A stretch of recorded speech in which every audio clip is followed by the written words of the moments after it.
오늘 말씀 제목은 잊혀지지 않은 자의 기쁨이라고 한번 지었습니다. 잊혀지지 않는 자의 기쁨. 여러분 요즘 인터넷을 보면 남편이 결혼기념일을 잊은 줄 알았는데 라는 제목의 영상이 많이 떠돌아다니더라고요. 근데 내용은 뻔합니다. 결혼기념일이 되어서 남편이 그 기념일을 잊은 줄 알았는데 깜짝 서프라이즈로 선물을 들고 와 아내의 그 반응을 이렇게 영상으로 담은 것을 의미하죠.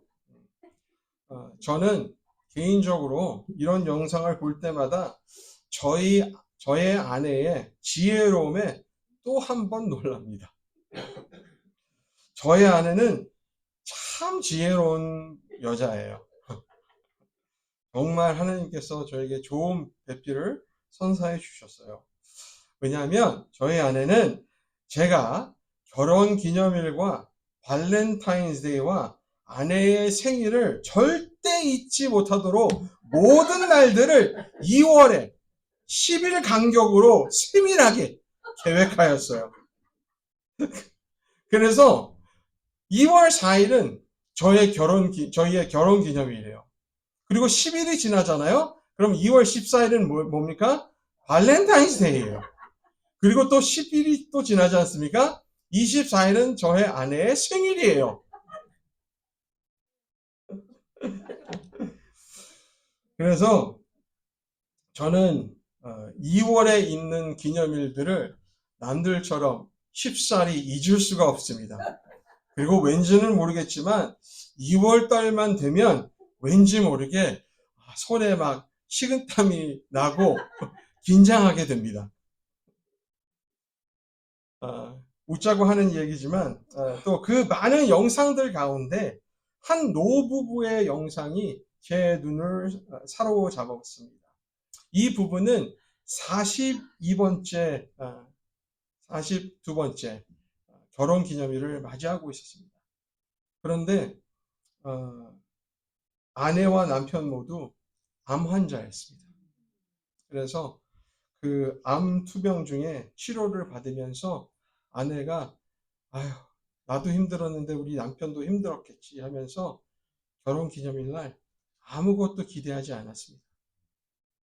그런데도 그렇게 기대하지 않았는데도 불구하고 남편이 집에 들어올 때는 아내를 축하하는 꽃과 선물을 가지고 와서 아내가 감동에 남편을 안아주면서 눈물을 흘리는 그런 영상을 보게 되었습니다. 남편도 같이 울더라고요. 여러분, 이 같은 상황이 얼마나 감동이 있었겠습니까? 그렇죠? 세상에는 참 많은 기쁨들이 있죠. 그런데 그 중에서도 잊혀졌다고 생각했지만 잊혀지지 않고 기억됐을 때 오는 그런 기쁨이 얼마나 크고 귀한지 여러분들이 더 잘 아시리라 생각합니다. 그렇게 서로 힘든 나날들을 보냈음에도 불구하고 서로에게 특별한 날을 잊지 않았다는 것 얼마나 큰 기쁨이 되었을까요? 그렇죠? 세상에는 이보다 더 값진 기쁨은 없으리라 생각이 듭니다. 그런데 그런 반면 세상에는 많은 기쁨들이 있습니다. 그렇죠? 뭐 여행지를 조휴양지를 가서 오는 기쁨이 있을 수도 있고 맛있는 음식을 먹으면서 느끼는 기쁨이 있을 수가 있고 누군가 나에게 선물을 줌으로써 선물을 받은 것에 대한 기쁨이 있을 수가 있고 내가 무엇은 일에 대한 성공을 했을 때 혹은 어떤 일을 성취했을 때 오는 그러한 여러 가지의 다양한 기쁨들이 존재하죠. 근데 앞서 말씀드린 것처럼 잊혀지지 않는 기쁨이 제게로서는 가장 크고 진심된 그런 기쁨이 아닌가 생각해 봅니다. 왜냐하면 때론 우리가 인생을 살면서 혼자 사는 것 같은 느낌을 받을 때가 참 많죠. 그렇죠? 특히 아프거나 혹은 힘든 역경들을 겪을 때 나만 아픈 것 같고 나만 힘든 것 같다라는 느낌을 받지는 않으십니까? 특히 내가 이만큼 노력을 했는데 내 노력을, 내 고충들을 이해해 주지 않고 인정해 주는 사람 한 사람 없을 때 얼마나 내 삶이 후회스럽고 좀 비참하게 느껴집니다. 이때 여러분들은 무슨 생각을 하고 무슨 질문들을 하십니까? 내가 무엇 때문에 이 일을 하고 있나? 내가 지금 뭐 하고 있나? 라는 그런 생각들과 질문들은 하지 않으신지요?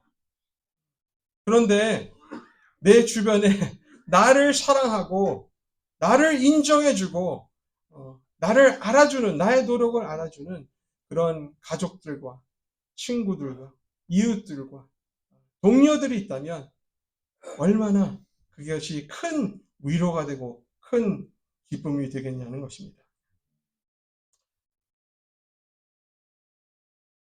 그러한 이유로 오늘 말씀 제목을 잊혀지지 않은 자의 기쁨이라고 한번 지어본 것입니다. 성도 여러분, 지금 우리는 주님의 오심을 기억하고 축하하는 거룩한 대강절을 맞이하고 있습니다. 그래서 오늘로서는 세 번째 대강절 주일입니다. 이 세 번째 대강절 주일의 주제는 바로 기쁨입니다. 기쁨. 첫 번째 주일에는 주의 오심으로 기다려지는 소망을 우리가 다뤘고, 두 번째 주일에는 주가 오심으로 얻은 평화와 앞으로 우리가 영원히 들어가 살 평강의 왕국에 대해 나누어 봤습니다. 그리고 오늘 본문을 통해 우리가 왜 대강절 기쁘게 지내야 하는지 깨닫는 귀한 시간이 될 수 있기를 간절히 바랍니다. 여러분, 좀 전에도 말씀을 드렸지만 이 세상이 우리에게 주는 그런 기쁨, 여러분들은 어떻게 생각하십니까? 저는 개인적으로 세상이 주는 기쁨은 매우 단기적인 기쁨이라고 생각이 되는데요. 꼭 마치 맥도날드에서 해피밀처럼 해피밀 같은 생각이 들어요. 여러분들 자녀에게 해피밀을, 손주들에게 해피밀을 사주신 적이 있죠? 그러면 아이들의 반응이 어떻습니까? 와, 그렇죠. 세상을 얻은 것 같은 표정을 짓고 사랑한다고 남발을 하고 고맙다고 남발하지 않습니까? 그 기쁨이 얼마나 오랫도록 지속되던가요? 맞아. 그때만이잖아요. 그렇죠? 솔직히 그때만이잖아요. 근데 제가 생각하기로는 세상이 주는 기쁨은 이와 똑같다는 생각이 들어요. 그리고 또 여러분, 혹시 가보셨는지는 모르겠지만 디즈니랜드 아시죠? 디즈니랜드의 표가 무엇인지 아십니까? 디즈니랜드가 자신들을 어떻게 광고하는지 아세요? The happiest place on earth라고 해요. 다시 말해, 온 지구상에 가장 행복한 곳이라고 말합니다. 그런데 저희는 다르게 생각이 들어요. 왜냐하면 저희가 본 게 있거든요. 저희가 아이들을 데리고 들어서면서 어깨가 무거워져요. 그리고 나오는 가족들을 보잖아요. 그러면 부모의 눈에는 그 다크서클이 여기까지 내려와 있어요. 아이들은 땡깡을 부리고 막 땅에 뒤눕고 막 그런 일들이 많이 있어요. 그런데 어떻게 그곳이 온 지구상에 가장 행복하고 기쁜 곳이라 말할 수 있냐는 거예요. 저는 개인적으로 세상에서 가장 혼돈되는 곳이라고 생각을 해요. 이 또한 세상이 우리에게 주는 기쁨과 같다고 저는 생각이 듭니다. 세상은 자부예요. 내가 주는 것이 모든 것이고, 내가 주는 것이 진정한 기쁨이야. 그렇지만 그렇지 않다는 거예요. 우리를 혼란스럽게 하고 혼돈에 빠지게 하는 것이 바로 세상이 우리에게 주는 기쁨이라는 거예요. 그리고 세상이 주는 기쁨은 1차원적일 때가 많아요. 그래서 매우 단순해요. 그렇죠? 그래서 내가 좋은 말을 해주면 당연히 반응은 좋은 반응이에요. 그렇죠? 내가 싫은 소리를 한다고 좋은 반응을 보이진 않잖아요. 그러니까 얼마나 1차원적이에요. 좋은 것을 먹여주면, 맛있는 것을 먹여주면, 아, 맛있다 하고 반응을 보여요. 그런데 반면 맛이 없는 것을 보여줘봐요. 그 어떤 반응이 나오니? 있는지. 이처럼 세상이 우리에게 주는 기쁨은 1차원적으로 매우 단순한 거예요. 이 같은 반응은 짐승들도 보여줘요. 그렇죠? 짐승에게 고기 조각을 갖다 줘봐요. 어떻게 하는지. 어? 얼마나 기뻐하는지. 어쩔 때는 너무 기뻐가지고 오줌을 지르는 경우도 있잖아요. 이것이 바로 세상이 우리에게 주는 기쁨이에요. 반면 하나님이 우리에게 주시는 기쁨은 어떠한 기쁨입니까? 진정한 기쁨이에요. 이해할 수 없는 기쁨이에요. 영원한 기쁨이에요. 그리고 거룩한 기쁨입니다. 이 같은 교훈을 오늘 본문이 우리에게 가져다 주고 있어요. 성도 여러분, 오늘 본문을 한번 잘 보시기 바랍니다. 화면이 아니라 성경책을 보면 마리아의 찬가라는 제목이 쓰여 있다는 것을 우리가 볼 수 있어요. 그만큼 내용을 보더라도 특히 46절과 47절에 마리아가 주를 찬양하며 내 구주를 기뻐하였음을 이라고 선포하는 만큼 마리아가 진정을 다해 하나님께 기뻐하고 하나님을 찬양하고 있었다는 것을 우리가 볼 수 있어요. 그런데 중요한 것은 왜 마리아가 이토록 하나님께 기뻐하고 찬양을 했냐는 거예요. 왜? 왜 제가 이런 질문을 하는지 아세요? 왜냐하면 이때 당시 마리아가 성령으로 예수님을 잉태하였어요. 그렇죠? 그런데 그의 나이가 몇 살인지 아세요? 15 혹은 16살이었어요. 권사님 말씀하신 대로. 여러분들 15, 16살 나이대를 한번 돌아가 보세요. 아무리 그때 당시의 풍습이 그 나이대는 결혼할 나이라고 하더라도 약혼한 자가 있는데도 불구하고 임신을 했다? 어떻게 생각이 드세요? 어떠한 감정이 들었다고 생각이 되세요? 두렵고 혼돈되고 무섭고 걱정됐다라는 생각은 들지 않으세요? 그렇죠? 그런데 왜 이처럼 하나님을 높이 삼는 기쁜 찬양을 드렸냐는 거예요. 이 같은 질문에 대한 답을 우리는 찾아봐야 됩니다. 맞습니까? 그래서 배경을 좀 더 알아보기 위해서는 오늘 본문 이전의 구절들인 26절부터 우리가 함께 좀 봤으면 좋겠어요. 26절부터 보면 가브리엘 천사가 마리아를 방문하는 내용으로 시작이 돼요. 그래서 27절을 그다음 27절을 보면 다윗의 자손 요셉이라 하는 사람과 약혼한 마리아라고 누가는 그를 설명하고 있어요. 그러니 얼마나 혼돈이 되고 이 천사의 만남이더라도 얼마나 혼돈이 되고 두렵고 걱정이 되고 그랬겠냐는 거예요. 약혼한 요셉이 이 상황에 대해서 어떻게 생각하고 반응할지 걱정하지 않았겠습니까? 그리고 더 나아가서는 남들의 입에서 그에 대해 무슨 말들이 오르락 내리락 할지 근심하지 않았겠습니까?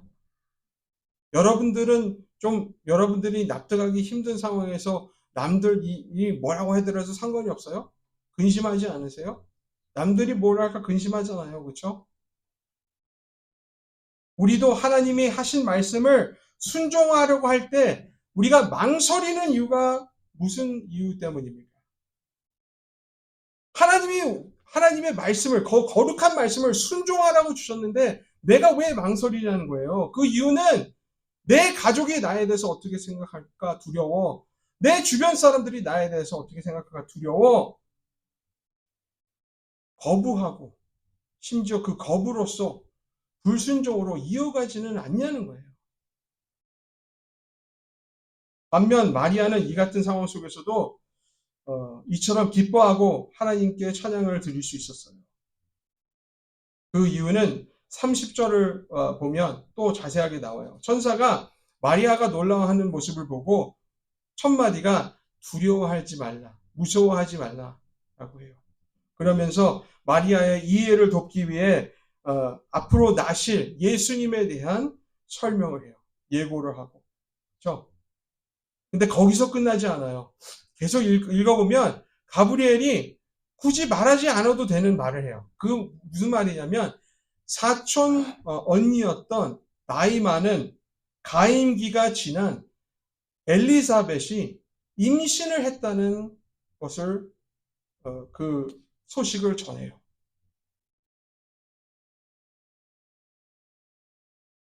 이 말을 듣고 마리아가 천사가 한 말을 받아들이게 됩니다. 이후에 천사가 마리아를 떠나죠.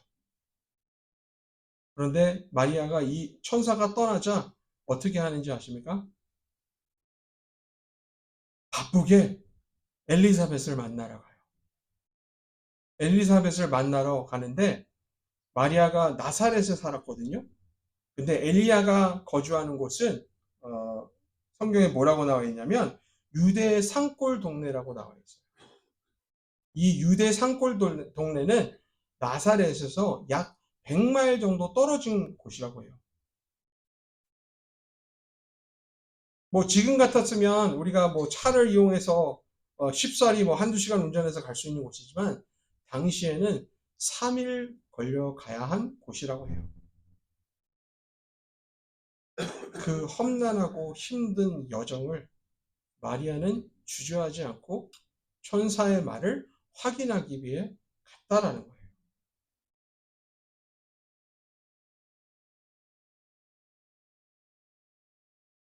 여기서 우리와 마리아의 차이점을 발견할 수가 있어요.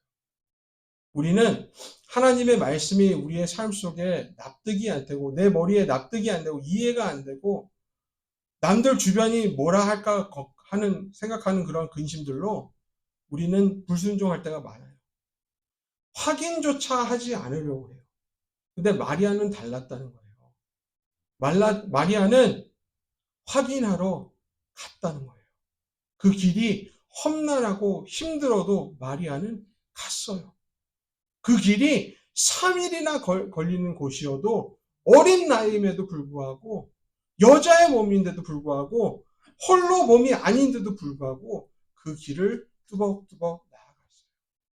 그래서 엘리사벳을 만나니까 무슨 일이 벌어지는지 아세요?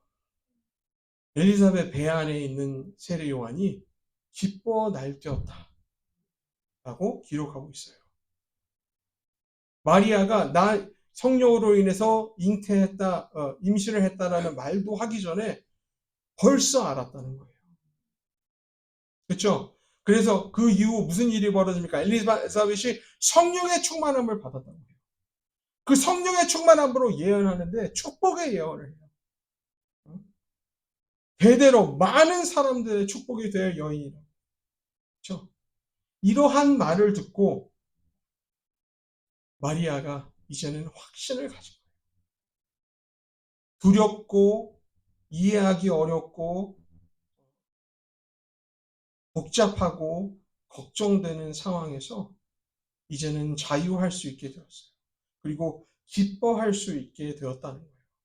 이러한 이후로 마리아가 오늘 본문에 이 같은 기쁜 찬양을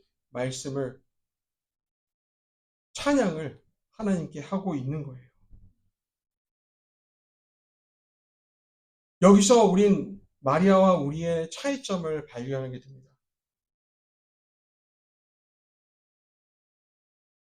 마리아는 확인하기 위해 나아가지만 우리는 확인조차 하지 않으려고 합니다. 말씀을 듣고 아멘은 해요. 마리아도 그랬으니까. 그런데 확인하러 가지는 않습니다. 이것이 우리와 그와의 차이예요. 그러니 어떻게 해야겠습니까? 우리가 마리아처럼 하나님의 말씀이라고 하면 최소한 확인이라도 해야 되지 않겠습니까? 그럴 수 있기를 꼭 배워나갔으면 좋겠습니다. 자, 이제 오늘 본문 내용을 집중해 한번 보겠습니다. 오늘 본문을 통해 마리아가 무엇을 기뻐하고 있는지 우리에게 알려주고 있습니다.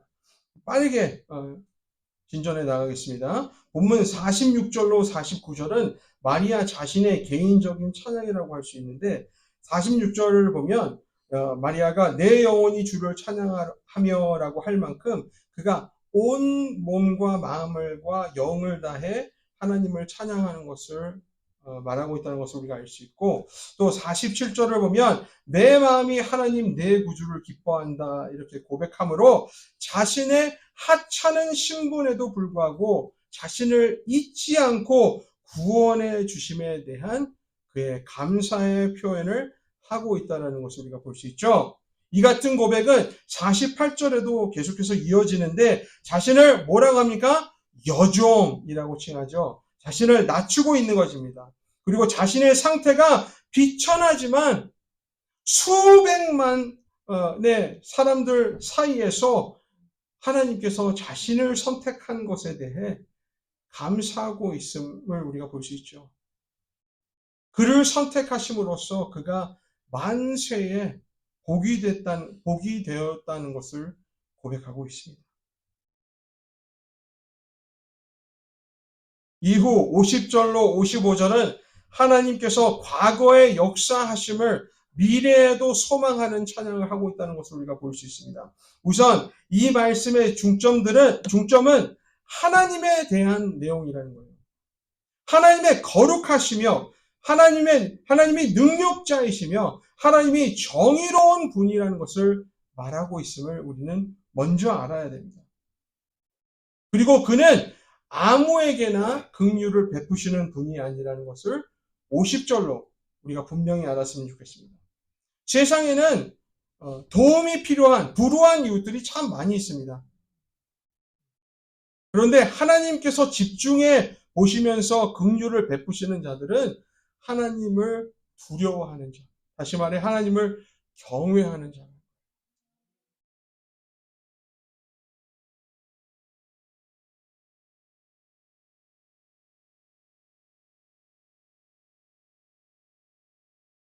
그래서 하나님을 하지 않는 자들이 얼마나 교만한지를 말해주고 있죠. 그래서 하나님께서 그들을 어떻게 하십니까? 그들을 흩으신다고 하셨어요. 그리고 권세를 누리는 자들을 내리친다 말씀하셨어요. 비천한 자들을 높이신다 말씀하셨어요. 그렇죠? 정의의 하나님이라 말하고 있는 거예요. 거룩한 하나님이라 말하고 있는 거예요. 여러분 우리가 세상을 살면서 얼마나 세상의 불공정에 대해 우리가 불평할 말들이 얼마나 많이 있습니까? 그렇죠? 그런데 하나님은 공정하다는 거예요. 하나님은 공정하다는 거예요. 그래서 하나님께 찬양하며 기뻐하는 거예요. 그리고 54절로 55절을 보면 어디가 언급되고 있습니까? 이스라엘을 종이라 칭하는 것을 우리가 볼 수 있죠. 왜 이스라엘을 종이라 칭하는지 아세요? 이스라엘의 선택에 대해서 말하고 있습니다. 하나님께서 그 백성을 선택하셔서 세상을 축복하셨다 상기시켜주고 있습니다. 그리고 아브라함을 55절에 언급함으로 하나님께서 약속하신 것들은 반드시 이루어내신다 라는 말을 하고 있는 거예요. 그리고 마지막으로 본문 56절에는 마리아가 석 달 후 나사렛으로 돌아간다는 말을 언급을 하고 오늘 본문은 끝이 납니다. 여러 서적들의 여러 그 학자들의 여러 가지 이야기들이 있지만 저는 그냥 약간 좀 뭐라고 해야 되지? biological 한 reason이 아닌가 생각합니다. 그냥 뭐라고 하지? biology 그냥 배가 3개월이 되면 임신하고 나면 부풀어 오르잖아요. first trimester를 지나잖아요. 그러면은 본인이 임신했다는 걸 뻔하게 알려지지 않겠습니까? 그래서 돌아간 것이 아닌가 그렇게 저는 그냥 쉽게 생각을 합니다. 왜냐하면 성경은 그 이유에 대해 기록하고 있지 않기 때문이죠.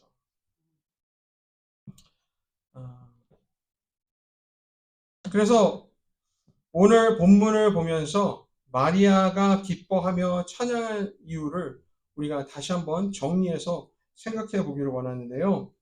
마리아가 기뻐하고 하나님을 찬양할 수 있었던 첫 번째 이유는 수많은 사람들 중 그가 선택되었기 때문에, 그것을 깨달았기 때문에 마리아가 기뻐하고 찬양할 수 있었던 것입니다.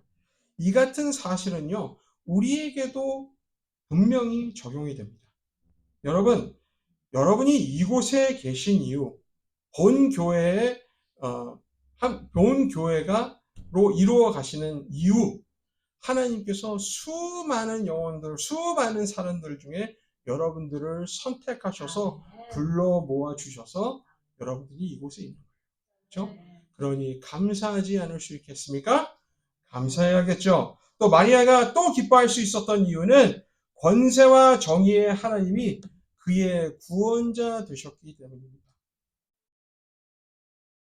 세상은 세상의 권세와 정의를 가지고 있는 사람들이 온전히 그 권세와 정의를 누리는 사람들이 없어요. 근데 하나님은 그것을 누리세요. 왜냐하면 하나님은 구원자이시기 때문에. 하나님은 그를 경외하는 자들을 향해서 긍휼함으로 다스리시기 때문에. 맞습니까? 그리고 마지막으로 마리아가 기뻐할 수 있었던 이유는 하나님은 약속을 반드시 지키는 분이기 때문에 그가 기뻐하고 찬송할 수 있었던 거예요. 성도 여러분, 이 같은 사실 또한 우리에게도 적용이 됩니다. 태초를 창조하시면서 하나님께서 세상을 만드시면서 어떤 계획을 세우셨는지 아세요? 구원 계획을 함께 세웠어요. 그래서 요한복음의 시작인 요한복음 1장 1절에 태초에 말씀이 계셨으니 말씀이 하나님과 같이 계셨고 말씀이 하나님이라 라고 얘기하는 거예요. 그렇죠? 예수님이 태초에 함께 계셨다는 거예요. 하나님께서 천지 창조하셨을 때 그 계획 속에 함께 계셨다는 거예요. 그렇죠? 그 약속이 이루어졌습니까? 안 이루어졌습니까? 2000년 전에 이루어졌죠. 그러면 우리가 하나님에 대해 어떻게 생각을 해야 됩니까? 하나님은 말씀하신 것에 대해, 예언하신 것에 대해, 약속하신 것에 대해 반드시 이루시는 분이라는 사실을 기억해야 됩니다. 이 사실을 믿으면 우리가 기뻐하지 아니할 수가 없습니다. 아멘? 아멘. 그래서 이번 대강절로 주님으로부터 오는 기쁨을 여러분들의 삶 속에서 충만하게 누려서 정말 이 계절을 거룩하게 지낼 수 있는 저와 여러분들이 될 수 있기를 주님의 거룩한 이름으로 기도합니다. 축원합니다. 아멘. 기도하겠습니다.